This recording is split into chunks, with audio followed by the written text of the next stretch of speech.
Lieutenant Tanzim হত্যার ঘটনায় সরাসরি সম্পৃক্ত ৬ জনকে আটক করেছে বাংলাদেশ সেনাবাহিনী।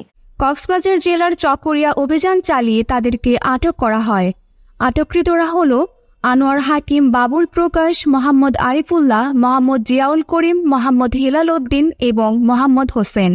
আইএসপিআর জানিয়েছে আটককৃতদের মধ্যে ৪ জন প্রত্যক্ষভাবে সংগঠিত অপরাধের সাথে জড়িত ছিল এবং বাকি অবশিষ্ট ২ জন তথ্য দিয়ে সহায়তা করেছে। এদের মধ্যে বাবুল প্রকাশ এই ঘটনার মূল অর্থ যোগানদাতা। এছাড়াও প্রাথমিক স্বীকারোক্তিতে বাবুল জানিয়েছে লেফটেন্যান্ট তানজিমকে ছুরিকাঘাত করে সে। আটক হওয়া এই ৬ জনের মধ্যে হেলাল উদ্দিনকে সবাই চেনেন ডাকাত সর্দার হিসেবে। তার বিরুদ্ধে ৪টি হত্যা মামলা সহ ১৮টিরও বেশি মামলা রয়েছে। কক্সবাজার জেলা কারাগারের জেল সুপার মোহাম্মদ শাহ আলম খান জানিয়েছেন, হেলাল মাত্র ১ মাস ১১ দিন আগে উচ্চ আদালত থেকে জামিনে কারামুক্ত হয়। জেল সুপার আরও জানান, হেলাল এরপর তার সহযোগী করিমুল্লাহ, আবু বকর শাহাবুদ্দিন ও আজিজুল ইসলামও জামিনে মুক্ত হয় গত ১২ই সেপ্টেম্বর। তবে তারা সেদিন ডাকাতির সাথে জড়িত ছিল কিনা তা জানা যায়নি।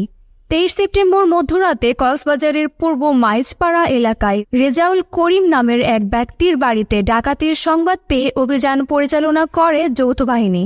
এ সময় ডাকাতদের ছুরিকাঘাতে আহত হন লেফটেন্যান্ট তানজিম। তাকে সেখান থেকে উদ্ধার করে হাসপাতালে নেওয়া হয়, কিন্তু বাঁচানো যায়নি তরুণ ওই সেনা কর্মকর্তাকে।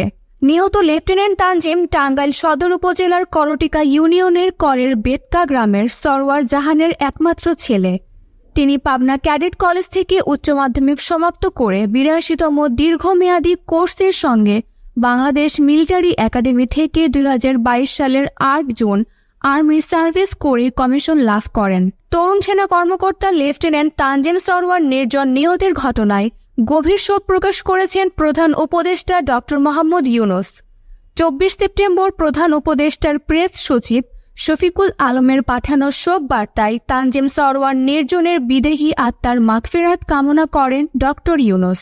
তার পরিবারের সদস্যদের প্রতি আন্তরিক সমবেদনা জানান তিনি।